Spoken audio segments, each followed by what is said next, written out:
People of the world, friends and relatives, this Tiny Tuesday tip is barely a tip at all, but it's just something fun to talk about. How many guitars should a normal human being own, presuming they're a guitar player? If you are, okay, and then here's the thing. I'm not actually judging anybody. Sometimes I judge people for various things, but this is not one of those times. How many guitars is a reasonable number of guitars to own? As many guitars as you can afford is reasonable. It's up to you. People buy the stupidest crap. Like, people own 1,000 cars. I don't want 1,000 cars. I just want one car. So really the question I'm answering today is what's like the minimum number of guitars, or like no, not minimum. Minimum is 0. No one needs to have any guitars. I think here's what I mean to say. Where are like the diminishing returns?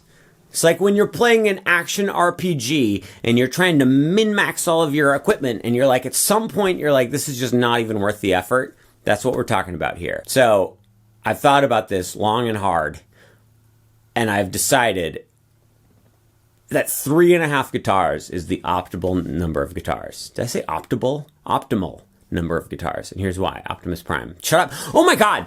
This like word association thing I'm doing where I say a word and then I just like say something from pop culture that sounds vaguely like that word is getting so annoying. People of the world, friends and relatives. Here's why I think 3.5 guitars is the appropriate number.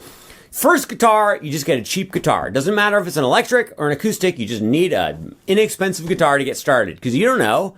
Right? So you've got your stupid little, like, $200 guitar or whatever. Uncle sTuart, $200 is expensive. Yeah, it is, but for a guitar, it's pretty...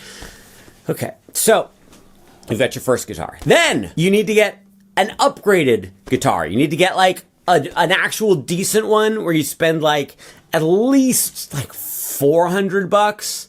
But you know, if you're really serious about it, you might spend, like, $1,200, right? So now you have your cheap one and you have your upgraded one. Now... if those two guitars, if you started on electric, you're going to need an acoustic as well.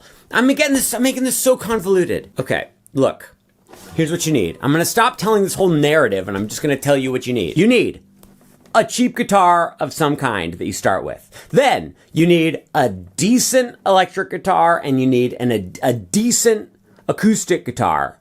Now, here's what happens. Once you have a decent acoustic and a decent electric, your cheap guitar turns into your alternate tuning guitar. When you're learning songs that are in other tunings, you use that cheap guitar and you just get to keep it in that alternate tuning for like a week or 2 weeks or whatever. That's 3 guitars. Your half guitar, because I said 3.5, is a bass. You got to get a bass. It doesn't matter if it's a good bass or a bad bass. All basses are like, look, I'm going to tell you something right now, and I want you to listen carefully.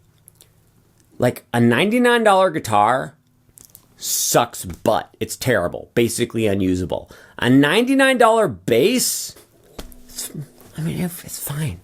It's fine. So, you need a cheap guitar, you need a decent electric, a decent acoustic, and you need a bass. Once you have those 4 instruments, apparently a bass is half of a guitar. I don't know who invented that math. People of the world, friends and relatives. My name's sTuart Alexander Lehman-brown. This is completely self-indulgent. Here's where I got this information from. I own like 10 guitars. But here's the deal. Most of them suck, and I don't like them, and I only ever play 4 of them. I have my decent electric, my RevStar, which is, it's like a 400, I got it for 400. I think now they probably go for 500. I have my Marin, which is amazing, and I love it, and it's like $1,500. It's incredible. You would never be able to afford it. And then I have an inexpensive Yamaha acoustic. That I use for all my alternate tunings. And then I have a bass that I play a lot. And then, so, I don't know, am I showing off, or what am I saying? Here's what I'm trying to say. If you have those 4, no pun intended, bases covered, then anything else you get is just because you're a stupid loser or whatever, and I hate your stupid butt. People of the world, friends and relatives, this has been a very, what I'm trying to say is if you have 3 guitars and a bass, then you can get as many more guitars as you want, but your number of guitars is not impeding your guitar playing at all. Oh, but I need one with P90s in it. No, you don't. You don't. But wait a minute. I have one. I have like a Strat style, but I don't have a Les Paul style.